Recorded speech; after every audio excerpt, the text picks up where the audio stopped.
F कोई finite field है और V finite dimensional non zero vector space है ओवर फील्ड एफ, ठीक है। Which of the following can neither be true.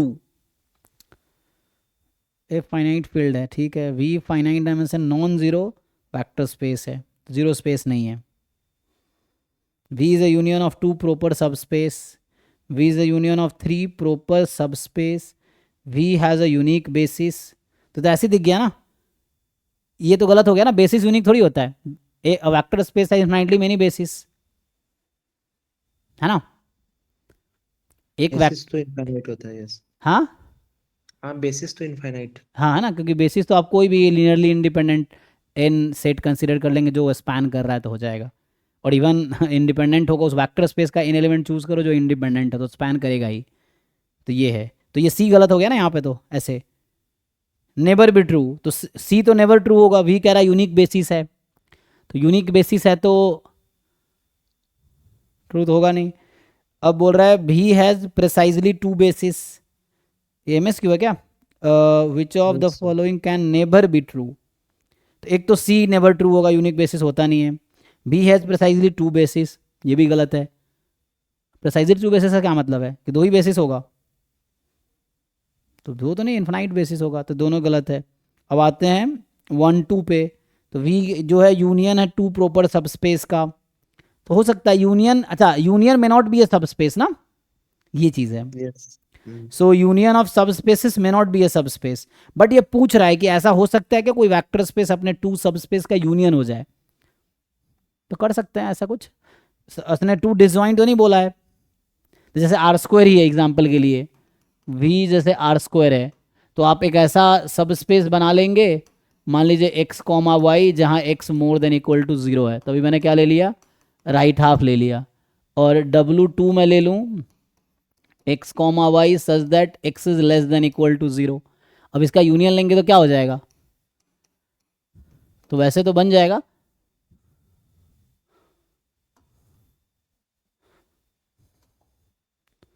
Subspace है, पहले ये देख लीजिए वो सबस्पेस है, W1 W2 सबस्पेस बनाएगा।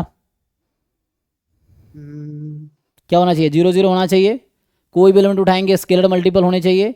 नहीं, ये वैसी ये वो वेक्टर सबस्पेस ही नहीं है, क्योंकि नहीं अगर होता मैं है। अल्फ़ा वो ले लूँगा माइनस नेगेटिव, तो ये this is not a subspace, this is not a subspace, ये सबस्पेस ही नहीं है।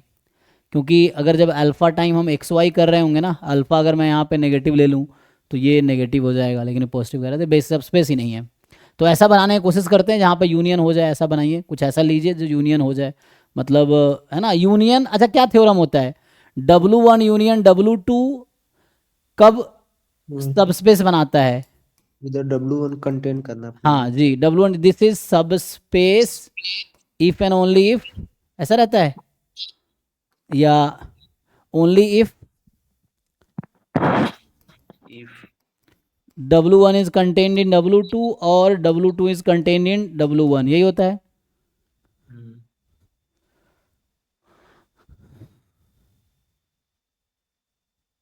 I think if and only theorem था, या जस्ट वन वे है,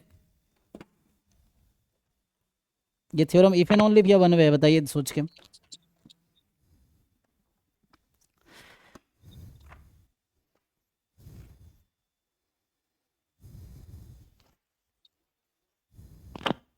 वन वे ही है। वन वे है, ये कह रहा है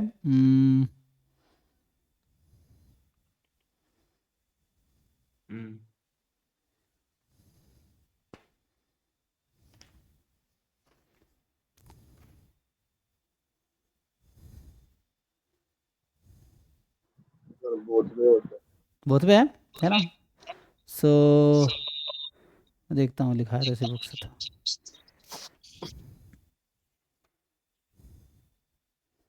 आई थिंक बोथ में क्लास में जैम में लिखाया था ना, जैम वाले क्लास में क्या लिखा, इफ एंड ओनली लिखाया था।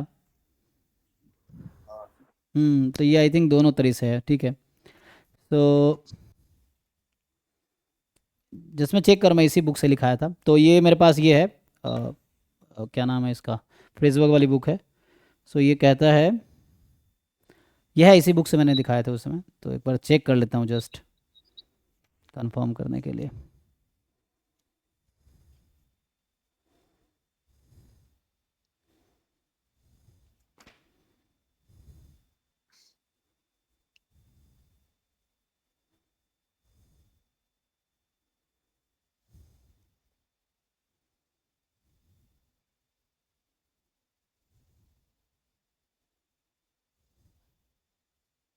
W1 union W2 is a subspace of V if and only if, तो इफ एंड ओनली इफ है, ठीक है ना।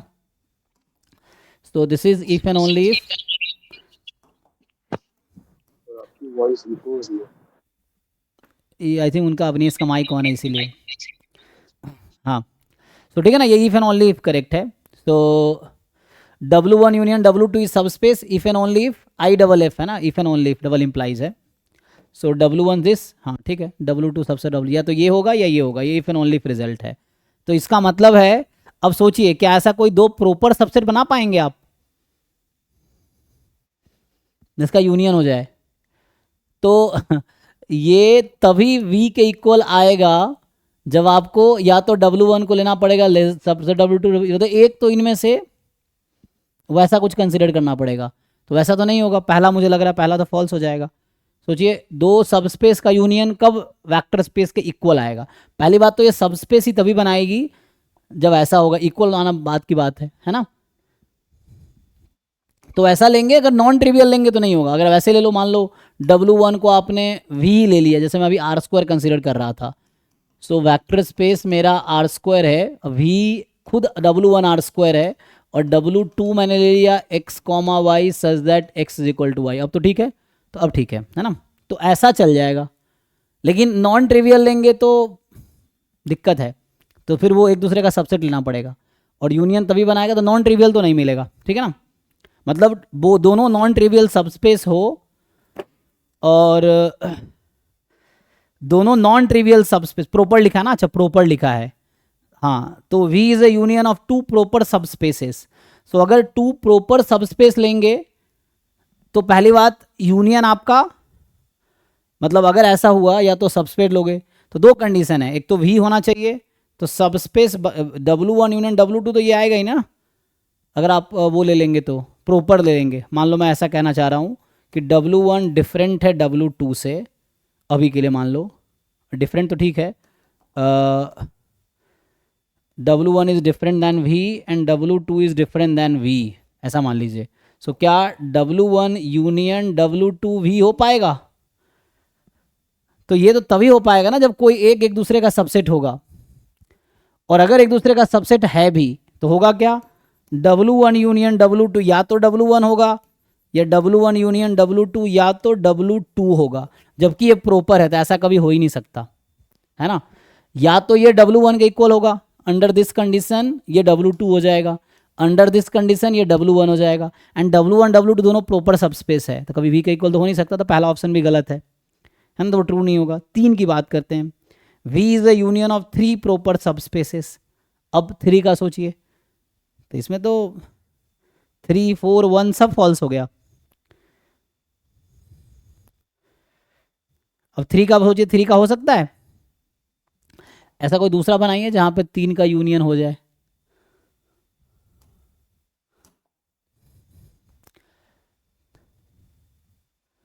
ठीक है, MSQ है तो चारों ऑप्शन लग रहा है करेक्ट हो जाएगा क्या इसका? देखिए फॉल्स पूछ रहा है ना, कौन सा फॉल्स है, ये है, इस तरह से।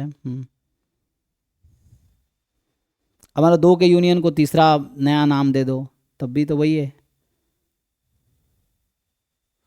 सबसे से लेना पड़ेगा। ठीक है, आई थिंक पूछना कुछ उसमें। चलो भाई,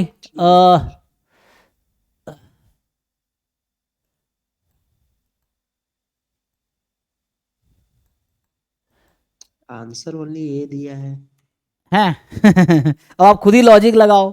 ये कह रहा है कि बेसिस यूनिक होगा, तो बेसिस यूनिक तो नहीं होगा, आप कोई वेक्टर स्पेस बताओ, जैसे R² ही ले लेते हैं, R² का हम आपको इन्फिनाइट बेसिस लिख के दिखाते हैं ना, यस सर। 0 1, आप 1 1 1 2 ले लो, तो इसके इन्फिनाइट बेसिस तो मैं लिख दूंगा। तो ये गलत दे रखा, उसने आंसर की गलत लगाया, हम लोग सही सोच रहे हैं, है ना, उसका आंसर की गलत है। सर अगर Z2 ले लेंगे तो? क्या ले लेंगे? Z2। लेकिन ये इन जनरल बात कर रहा है ना, तो इन जनरल बात कर रहा मतलब किसी वेक्टर स्पेस के लिए, Z2 के लिए बात कर लेते हैं चलिए। तो Z2 आप लेंगे तो Z2 में क्या एलिमेंट आएगा? 0 1। Yes sir. तो Z2 आप क्या ले रहे हैं, फील्ड ले रहे हैं या वेक्टर स्पेस ले रहे हैं? फील्ड ले रहे हैं, अच्छा। तो लेकिन वेक्टर स्पेस क्या लेंगे फिर उसके लिए? One dimensional. अच्छा, नहीं लेकिन इसने पूछा है कि F is a finite dimension field, भी finite dimension non zero vector space है, तो कौन सा ट्रू नहीं होगा? कभी भी ट्रू नहीं होगा, है ना। अच्छा, तो ये बोल रहा है कभी भी ट्रू नहीं होगा, ऐसा बोल रहा है ना। तो लेकिन ये नॉन जीरो सब स्पेस बोल रहा है ना। तो जैसे सिंगलटन सेट तो तभी वेक्टर स्पेस बनाएगा जब जीरो होगा, लेकिन ये वेक्टर स्पेस आप ले नहीं सकते, तो इसका बेसिस तो एम्प्टी सेट होता है ना। इसका जो बेसिस है वो एम्प्टी सेट है। वन डायमेंशनल वेक्टर स्पेस की आप बात कर रहे हैं ना, तो अगर वन डायमेंशनल वेक्टर स्पेस मान लीजिए आर ले लीजिए, इसके पास भी इनफाइनाइट बेसिस है ना। एनी सेट एनी के वेयर के is a non zero real number, ये बेसिस है इसका, दिस इज द बेसिस।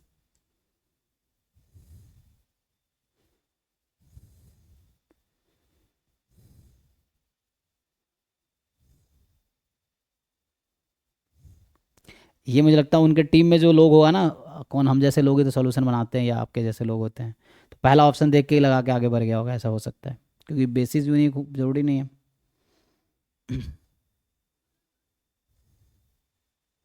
कोई ऐसा वेक्टर स्पेस है जहाँ बेसिस यूनिक होता है? एक तो जीरो का एम्प्टी सेट हो गया, ऐसा कोई वेक्टर स्पेस ढूंढिए जहाँ बेसिस यूनिक हो, कोई एक वेक्टर स्पेस।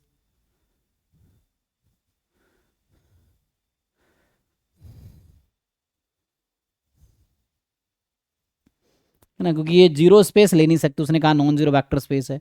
अगर आप जीरो स्पेस लेते तो एम्प्टी सेट उसका आपके पास बेसिस है ना। यहाँ कोइंसिडेंट है, मतलब वो है कि एम्प्टी सेट बेसिस बनाता है। बाकी नहीं, मुझे लगता है ठीक है ना, मेरे हिसाब से ये गलत स्टेटमेंट्स ही हैं, मुझे तो सारे गलत लग रहे हैं। फॉल्स ही चुनना था, तो सारे फॉल्स मुझे लग रहे हैं, ठीक है। सर Z2 पे अगर बेसिस का फॉर्मूला लगाएंगे तो यूनिक आ जाएगा। अच्छा, ओके। क्योंकि मैं तो वैसे सब स्पेस देख रहा हूँ यहाँ पे। वेक्टर स्पेस आप क्या पढ़िए, फील्ड क्या है, वेक्टर स्पेस क्या है, आप क्या बताना चाह रहे हैं? One dimensional Z2। ये वेक्टर स्पेस है। नहीं, फील्ड। हाँ, वेक्टर स्पेस क्या लेंगे इस फील्ड पे, क्या वेक्टर स्पेस डिफाइन कर रहे हैं? आर। आर ले लिया, okay, V is R, okay. अच्छा, इसके रेस्पेक्ट में आप डिफाइन कर रहे हैं, तो अब हम लोग डिफाइन करेंगे। तो बेसिस क्या होता है कि set of all linear combination जो है ना, स्पैन करने चाहिए इसको।